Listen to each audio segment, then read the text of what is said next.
Saya sering menyebutkan kata-kata membangun jaringan dengan ketulusan. Nah, artinya pada saat kita ingin membangun jaringan, ya, tidak harus kita berkolaborasi.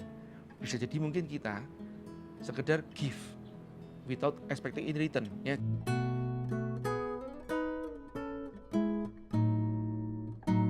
Bismillahirrahmanirrahim.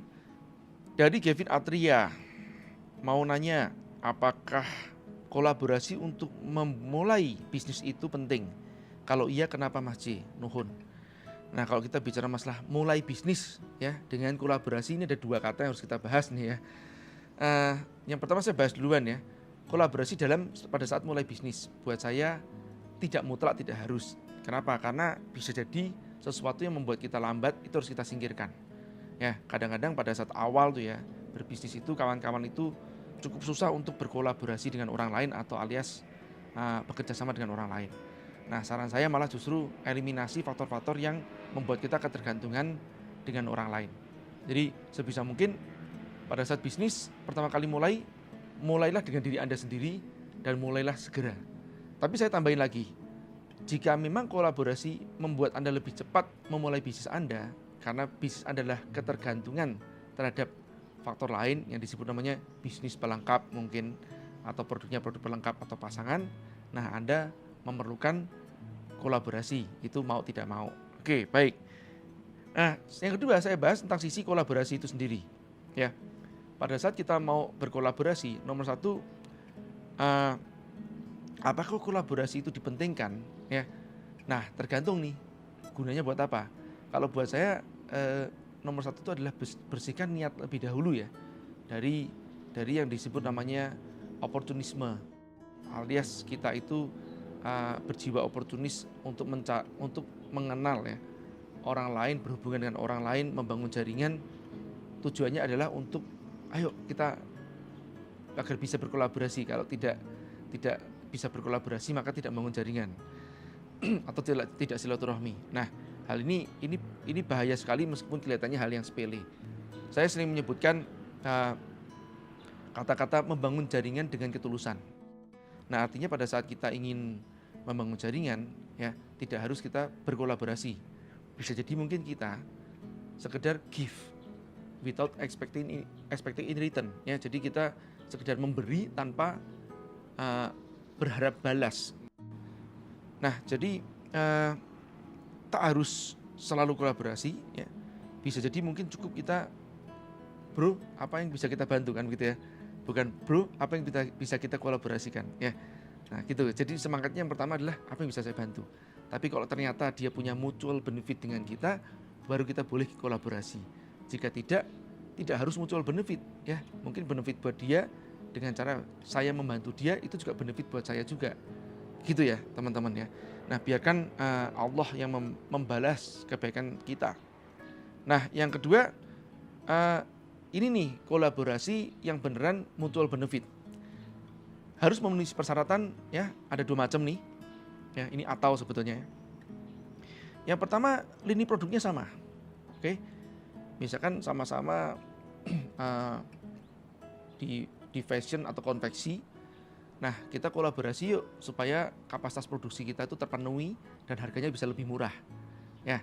Nah, ini yang pertama nih, ya. Jadi kolaborasi dalam satu lini, ya, untuk menaikkan kapasitas produksi agar mencapai yang disebut namanya economy of scale, ya. Nah, itu kolaborasi yang pertama. Yang kedua, di lini yang berbeda, ya.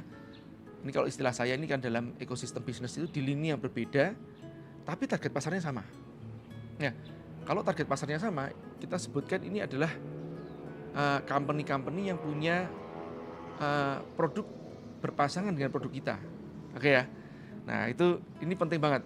Misalkan lah, ya, gampangnya kalau saya mengatakan nih, kolaborasi antara penjual bakso dengan penjual es teler atau sebuah. Nah, itu kolaborasi yang target pasarnya sama, ya, tapi berbeda produk. Nah, ini berkolaborasi membentuk mutualisme, begitu, ya. Nah, itu yang kedua. Ini yang disebut dengan kolaborasi yang sungguhnya, ya, kawan-kawan. Tapi kembali lagi, tadi itu semangat yang pertama harusnya dimulai dari ketulusan lebih dahulu, ya. Supaya apa? Supaya kita mendapatkan keberkahan dalam bisnis kita. Ya, saya pernah videokan kawan-kawan, Anda bisa lihat di timeline saya di Instagram tentang kisah penjual penjual nasi goreng ya. Nah, dengan penjual siomay ya. Terus juga sampingnya ada penjual pempek di daerah Jalan Gardujati. Ini bahkan memenuhi persyaratan kalau kolaborasi yang ketiga ini ya. Sebetulnya saya mengatakan justru ini bukan kolaborasi sih ya. Ya dimulai dari give without expecting in return ya, atau memberi tanpa berharap balas. Mulai dari situ duluan ya. Mereka membantu satu sama lain ya, atau bahkan mulai dari satu orang membantu kawannya lebih dahulu pada saat satunya rame ya. Jadi si tukang siomay membantu si tukang nasi goreng pada saat nasi gorengnya rame.